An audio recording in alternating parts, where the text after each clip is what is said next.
One of the things that has happened in the aftermath of the Gujarat verdict, particularly from the market analyst community, is of zeroing down on the Saurashtra region and the performance of the BJP in the Saurashtra region. A lot of people have said that that is a region which is heavy on farmers, and perhaps the losses that BJP has faced in that region suggest that the real problem is coming in from the agrarian economy. The eventual sort of conclusion that a lot of market analysts are coming to is that following this election verdict, perhaps the government will focus on farm sector policies in the next budget. Is that whole story too sort of simplistic? Is that analysis and understanding too simplistic? Joining us on the phone line to help us get a slightly deeper understanding is K Alagh, noted economist, former union minister. We've also been lucky to have him write for Bloomberg Quint on the issue of farm sector stress. Mr. Alagh, thanks so much for taking our call.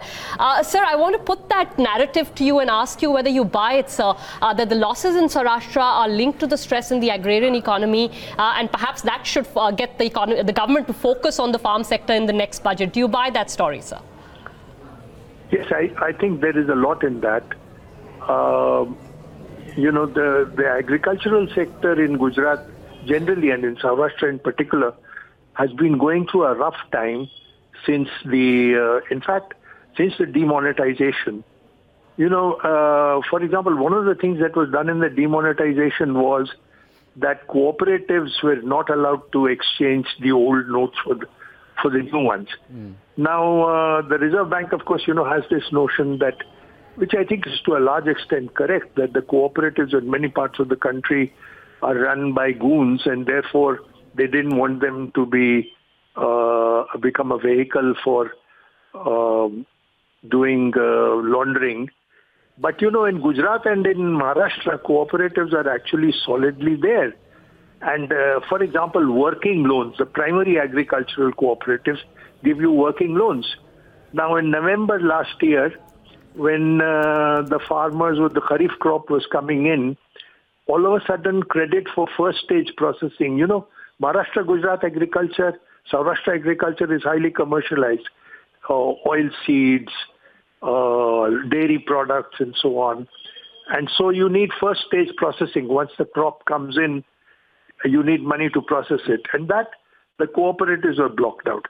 Again, for the next Rabi, they were not getting the working capital loans. So the problems start from them. Then this year in the Kharif, we had late rains. Now some or the other, Krishi Bhavan kept on saying, oh, this is pretty good because late rains means that instead of paddy, they'll be growing oil seeds. But the farmer wants, wherever, for example, he has Sardar Sarovar water, they want to grow paddy.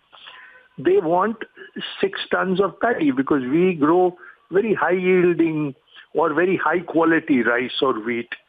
The famous Bhalia Gaon or the Jirasar rice, which fetch you a very good market price. And the fact that you were not able to grow it also meant that his income goes down. So basically what is happening is that the terms of trade are moving against agriculture by, let's say, about 5 percentage points. And so while everybody else's income is rising by 10% every year, in the last 2 or 3 years, the farmer's income has been relatively going down.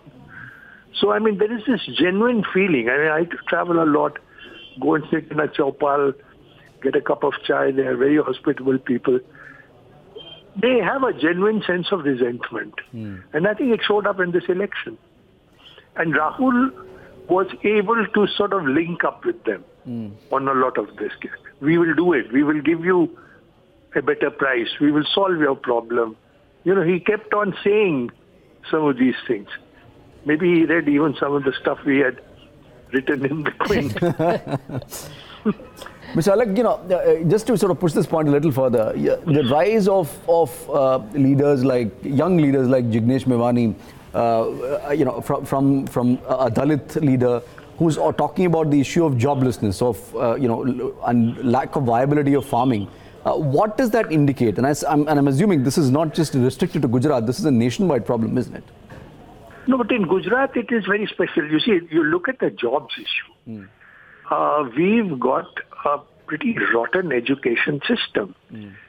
Now, most of the political parties in Gujarat, this is the old Bombay University pattern of education. One more college means one more member in the Senate. So the political party controls education. Now, that kind of education has its time is over. So what happens is that when there is a commercial agriculture like in Gujarat, and there are many jobs which are possible. I mean, we can have this. Why should there be only one Amul? We can have 50 Amuls in Gujarat. Now, for that, so if in an Amul, a Patel boy gets 25,000 rupees per month, if there are 10,000 such jobs, then I think the Hardiks and the Mewanis' life would have been different.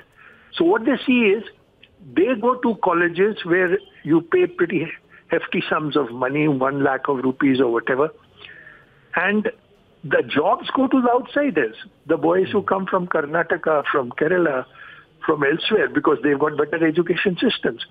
We literally starved the universities in Gujarat. And the idea was that private education would take care. Well, private education of certain kinds, doesn't meet needs. There are private colleges and there are private colleges. And these ones which are run by political parties are of a pretty useless nature. So what is happening is that resentment is building up. In a fast-growing economy, the jobs go to outsiders. Your own boys get into trouble. So that is really calling, instead of a demographic dividend, we are seeing a demographic disaster. Mr. Alagh, sorry, I want to come to a slightly more immediate question, and I know you've written extensively on, the terms of trade and how they're shifting against agriculture, and perhaps those are issues which, need to be delved deeper on. But one thing that, obviously, gets quickly mentioned every time there's farm sector stress is that maybe MSPs need to rise quicker. And, predictably in today's brokerages reports, a lot of people have talked about that MSP factor. Where do you stand on that, sir? Because, it's a double-edged sword. I think this MSP business is vastly overdone. Listen, MSP is all right in Punjab and Haryana because those are states which produce largely rice and wheat, and there is so much. The Punjabis and the Jats don't eat rice, so they put it into the central kitty. But a place like Saurashtra or Gujarat, South Gujarat agriculture, our agriculture is highly diversified. It is into pulses, it is into oil seeds, it is into fruits, it is into vegetables. Now, what you need is a well-modulated tariff policy. Just before the marketing season, you will introduce imports of pulses. You will introduce imports of oil seeds because you're worried about the pressure from the towns, the oil price is rising. Now, the farmer, what has he done? When the dal price was 200 rupees a quintal, he sold it. The MSP is 120 rupees. He really feels cheated because he wants 180 rupees at least. Yeah. So really it is tariff policies, it is improvement of markets. There is so little investment that goes on. Right. Into better infrastructure. You should see the way markets are. Our people go and sell, and in many cases, the farmer who sells is a lady, They literally sell on the road. These are not the so-called APMCs. They don't go there. The market for vegetables, for fruits is not the APMC. They go to the towns where the income is, because income is rising fast in Gujarat.